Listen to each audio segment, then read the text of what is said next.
And welcome back here to Live Now from Fox. I'm Andrew Kraft. Let's get into more of these top international headlines. Well, Ukraine's drone attack over the weekend hit as many as 20 Russian warplanes, destroying around 10 of them, a number much lower than the Ukrainians put out over the weekend. They were estimating the number of planes hit at 40. In the meantime, though, President Putin and President Trump getting on the phone today, Putin vowing to respond to that latest attack from the Ukrainians.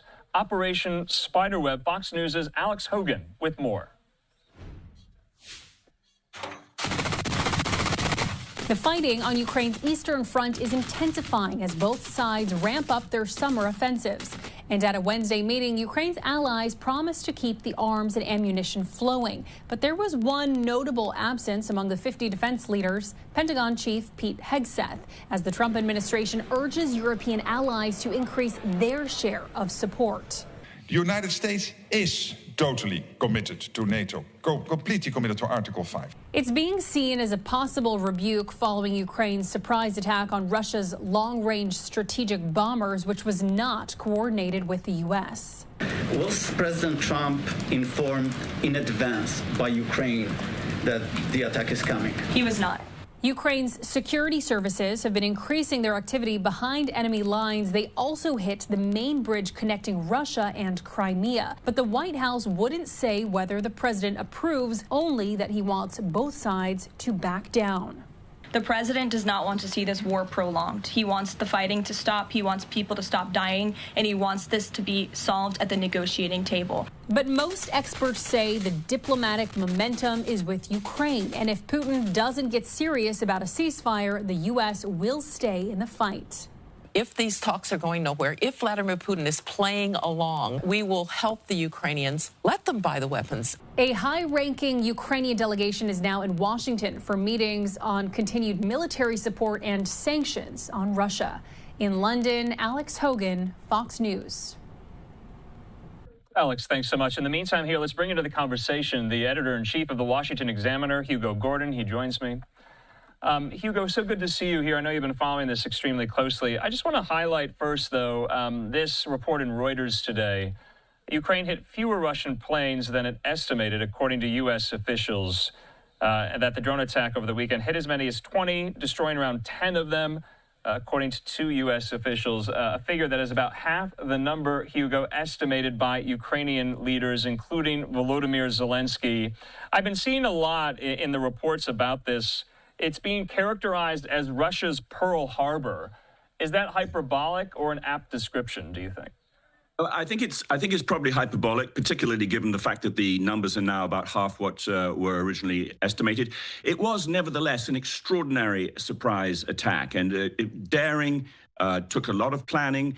It was very, very skillfully done, and it attacked targets thousands of miles away, further east on the Mongolian-Russian border, amongst other places. It was psychologically an extremely sharp and effective attack, because it really underlined the fact that Ukraine has been inventive in the use of drones. It has really adapted them, and we are seeing drones emerge as the new weapon of war. And as I wrote in a piece, actually just the last couple of days, we've always been talking about the Russian war machine, but in fact, it's being displaced to a great extent by the new war machine, which is drones. And this has been going on for a couple of years with the sinking of the Russian fleet in the Baltic, et cetera, et cetera. So, not to mention, also you saw there in Alex Hogan's report, the explosion of a piece of the Kerch Strait Bridge there in Crimea as well. Yet another, to your point, psychological blow, especially for Putin, who has touted the construction of that time and time again here. Putin says on the phone to President Trump, yeah, he's going to respond to this. He's going to retaliate. How is that retaliation going to be any different from what Ukrainian cities have been dealing with for days on end? Yeah, I think that's a really good point. I don't think it can be. I mean, perhaps they'll come up with something new, but the Russians have been doing what they can again and again, and they've been actually, delivering missile attacks on civilians. It's difficult to see that they would suddenly find something devastatingly new. It's perfectly clear, and the Ukrainians must have known this, clearly did know this before they launched the attack, that there would be reprisals. And so they knew that was happening.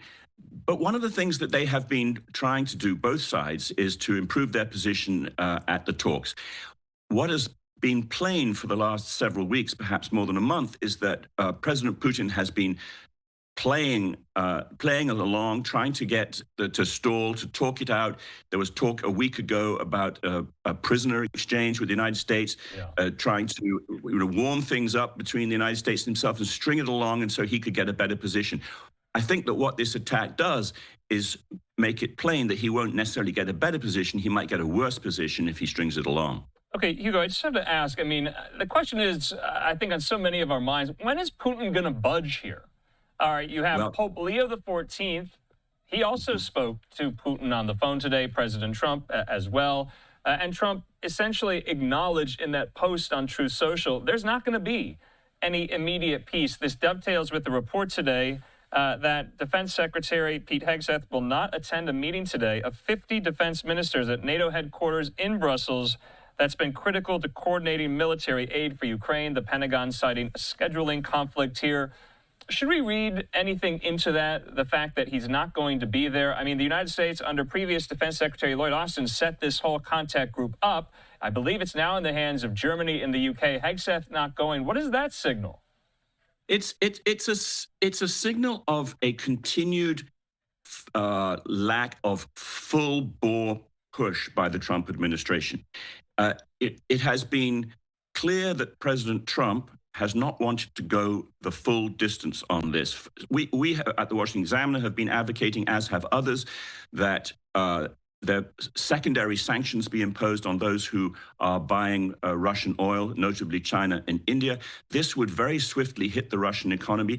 The thing about Putin is not going to come to the negotiating table unless he feels that he has to. President Trump has hinted that he will walk away from the negotiations.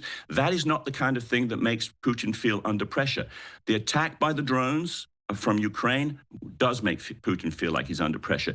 Secondary sanctions to cripple the Russian economy and drain funds away from its war machine would put him under pressure. There needs to be, from the administration, really forceful pressure on Putin to make him realize that he would be better off talking than fighting.